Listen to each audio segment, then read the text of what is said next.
Hi, it's Jordan Teen 1, and in this video I'll be showing you how to make this really cute Loomigurumi Oreo Cookie. So I have two different sizes here. This one I'm going to be showing today starts with 5 bands in the magic ring, and then this one has 6. So it's up to you which one you prefer, but just for the sake of time I'm going to be showing the smaller one. So you can see what it looks like on the side for the icing. So I think they both turn out really cute. To make this cookie, you're going to need some type of a hook. So I have the Rainbow Loom metal hook, but you can use a crochet hook or whatever you have available. And then I'm going to be showing the start of the magic ring with a twist tie, but if you don't have that, it's not necessary.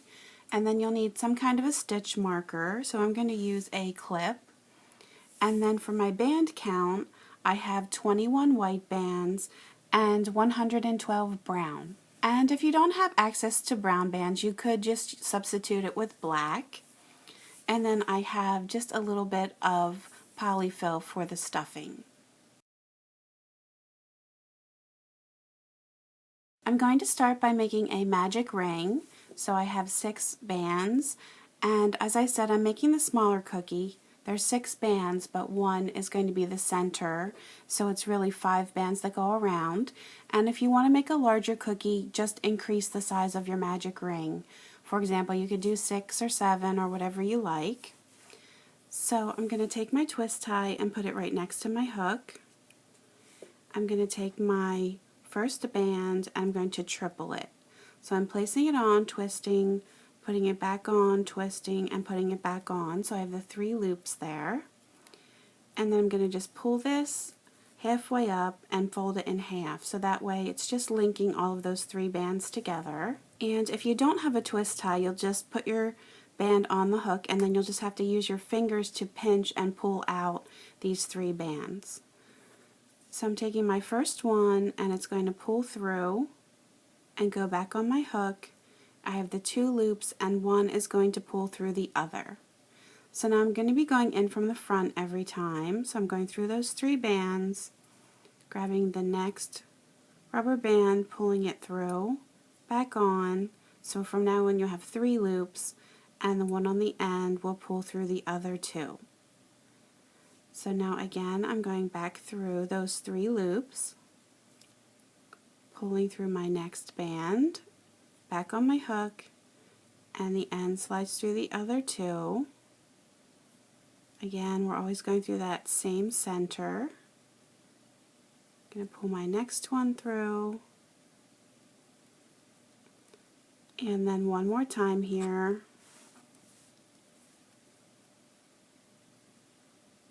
Pulling it through the other 2. And now I can take my twisty tie out.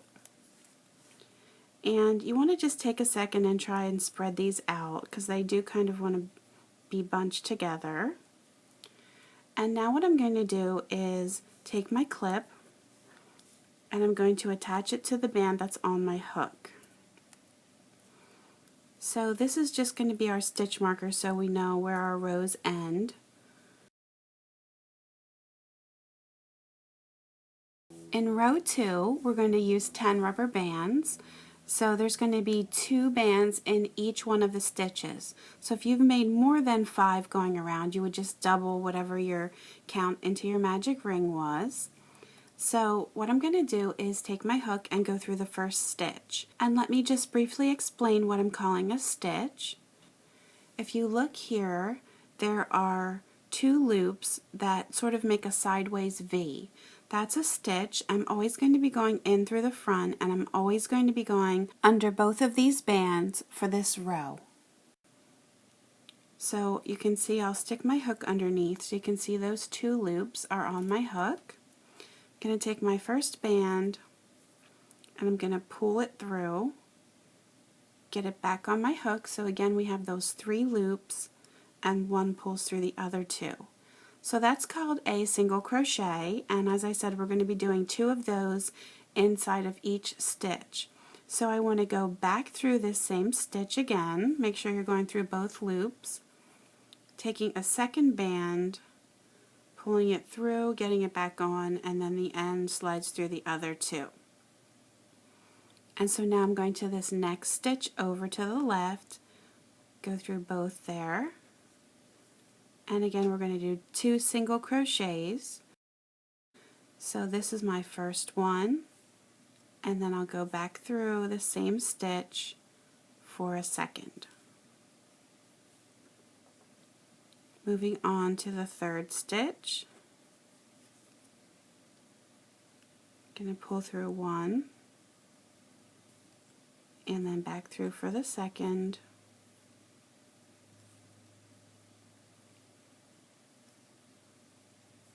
and then I'm moving over here. So there's my first,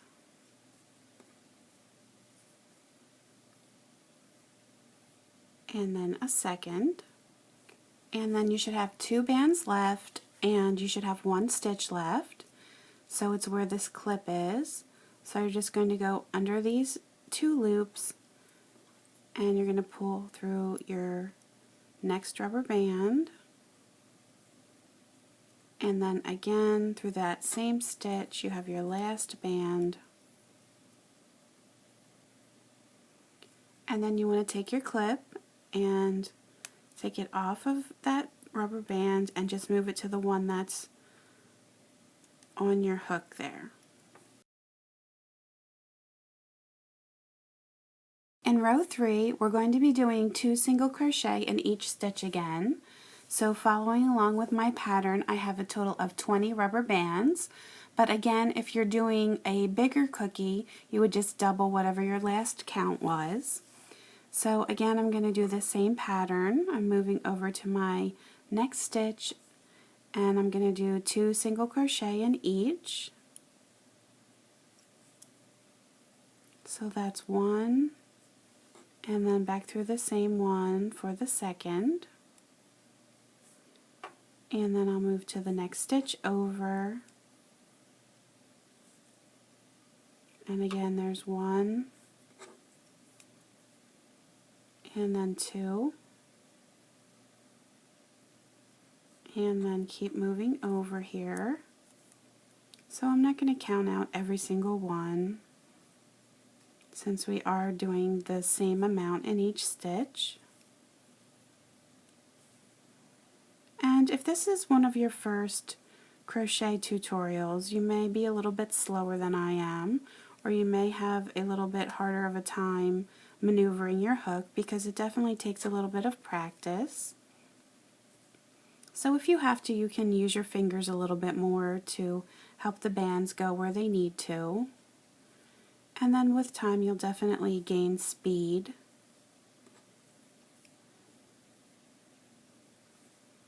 So this cookie tutorial is actually pretty easy as far as the Loomigurumi tutorials go. I would definitely say if you're a beginner, this is a little bit easier to do than some other ones that are out there.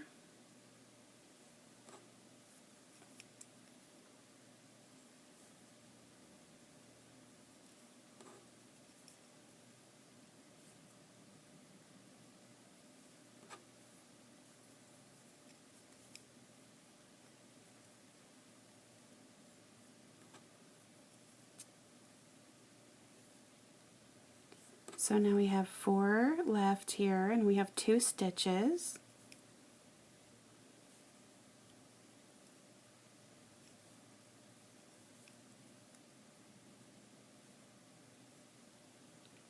And then with my last 2, I'm going through the stitch where the clip is.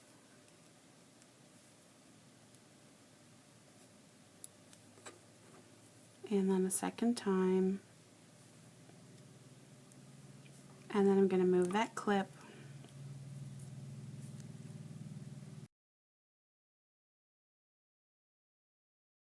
in row 4. You're going to need a total of 20 bands. We're not increasing at all, or whatever your last row count was, you're going to be doing the same.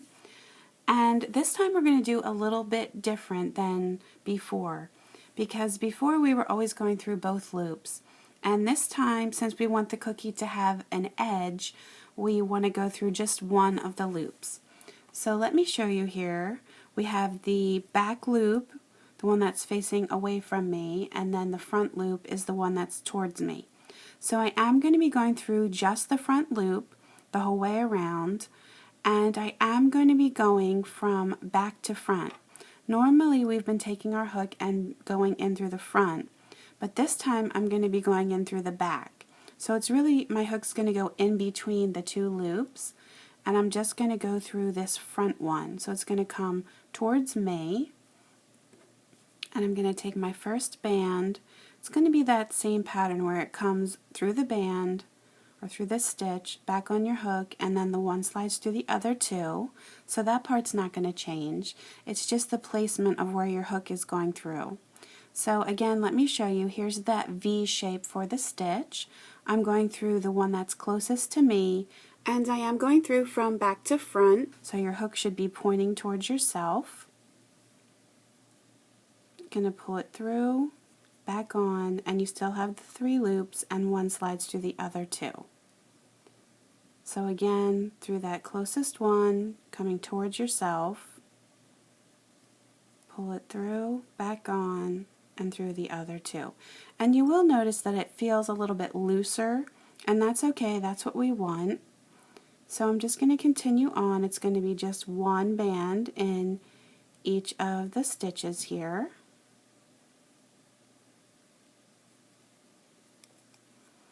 And when I was making this, I did try different methods. I did try going in through the front rather than the back. I tried the back loop versus the front loop. I tried all different things, and this was the one that I liked the best.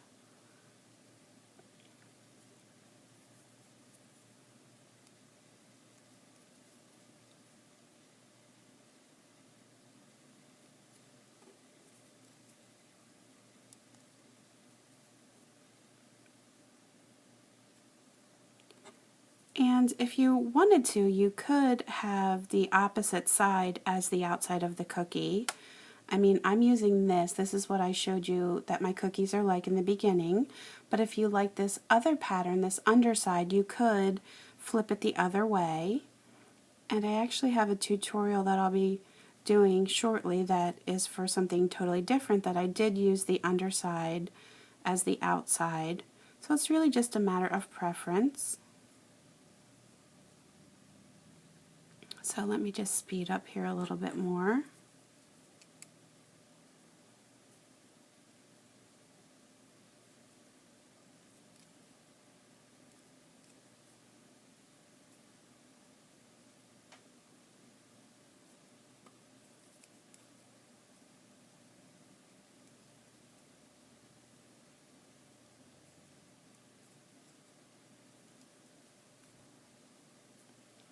So we're almost to the end here. And then this is going to just be half of your cookie.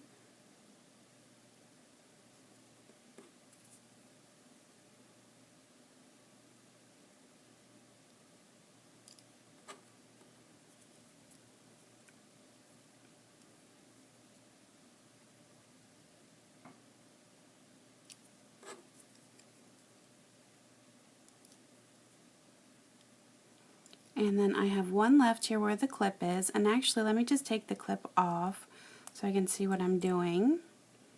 Going just through this front one here.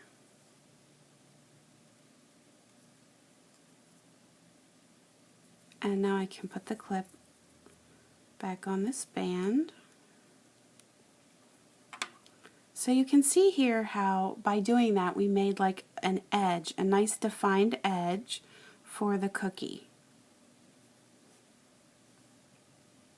So you just want to set this aside, and then you want to repeat this process all over again. So I'm not going to film this just for the sake of time, but I will add the time to go back to if you feel like you need to follow along with the tutorial again. I now have my 2 halves of my cookie made, and I'm ready to stitch them together. So I'm going to take the first one, and what I'm going to do is take this loop, and I'm going to just hold that in my fingers. I'm going to go through this next stitch over, So it's going to be these 2 loops here, and I'm going in from the back to the front, and then I'm going to take this other band and get it on my hook. So you should have 3 loops there, and the one that's loose should be on the inside. I'm going to take the clip off. And now for this other one, I'm going to do is face them the way I want them to be. And again, I'm going to get this loose loop on my hook now. I want those 2 loose ones to be sandwiched in the middle. And then I'm going to move over to where the next stitch would be and go through those 2. And then I can take my clip off. So now if you look, I actually have 6 loops on my hook, and I want my first white band here to go through all 6 of these loops, and then get it back on my hook, and then one slides through the other. And so now we're going to just work our way around by stitching this together, and you want to try and get the loops lined up as best as you can, or the stitches I should say, and it should work out evenly. So I'm always going through from the back side first. So I'm going to go through the stitch on the top here, get those 2 loops on, and then I'm going to go through these 2 loops at the bottom. So I have the 4 loops on my hook, taking another white band, and I'm going to go through the 4 brown, and then I also have this other loop, so technically I guess I had 5 loops on. Going through the white as well, get it back on, and pull one through the other. So I'm going to do that the whole way around. So if you're not sure if you need to go through the next stitch, which one it is, if you look to the side, it's easier to tell if you've gone through that one or not. So I can see that this one here is my next one to go through. So I'm going through both sets there. And the next band pulls through all the loops, including the white, back on, and one through the other. So that's all there is to it. Just going to keep moving along here. I think the hardest part is making sure that you don't skip any of the stitches and getting them to line up. And then also through the white here. And also doing that part, not forgetting to go through all, because it's not the regular single crochet. We're used to leaving an additional band on your hook and then pulling through, but this is similar to a slip stitch where you go through all the bands on your hook. So I'm going through the 4 brown and the white, back on, and then you just have the 2 left, one through the other. So you can close it up by using the regular single crochet method, but I just kind of like the look of this better. I think it looks kind of cool. It's like a zigzaggy sort of a look. I think it really stands out with the white against the brown. I think that pattern really stands out.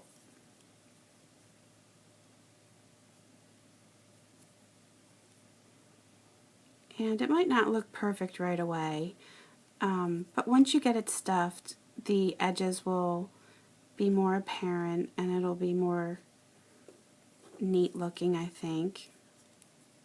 At this part it might look a little bit messy to you, but don't worry about that.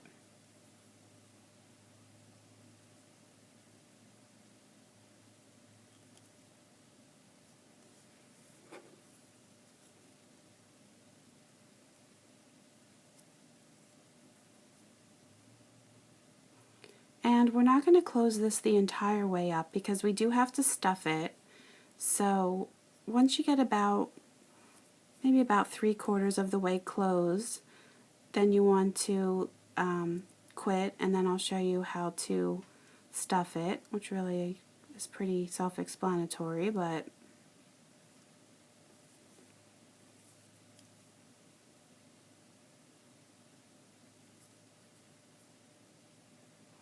so let me just fast forward here a little bit.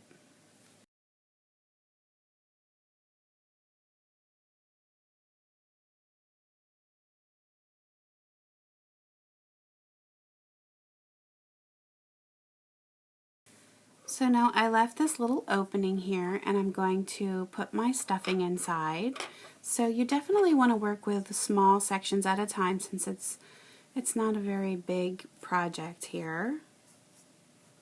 So just make sure you also don't lose your place. Keep your hook inside the loose band. So you want to just push it down and try and get that nice shape here. Try and get the edges to form.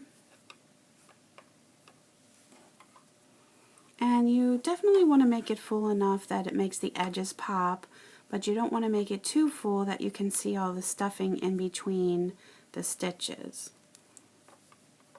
And then you can just squeeze it around and try and straighten it out here.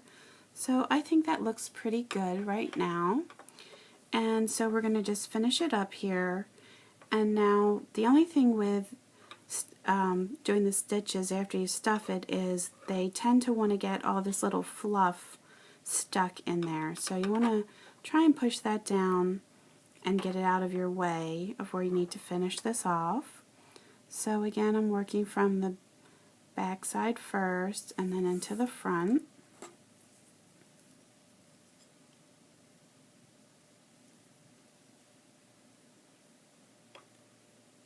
And the more closed off it gets, the harder it is to see the stitches and see what you're doing. So it just takes a little bit of patience.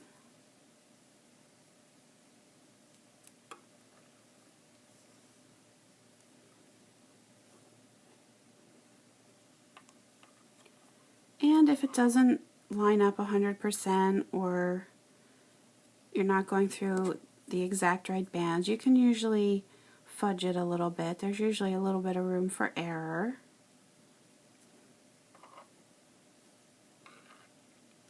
And now I'm going through my next ones. It looks like I just have one loop here. Make it through both. Even I'm having a hard time seeing where I need to be going through because it's sort of tucked under there. Okay, I got it that time. This looks like my last set of stitches here.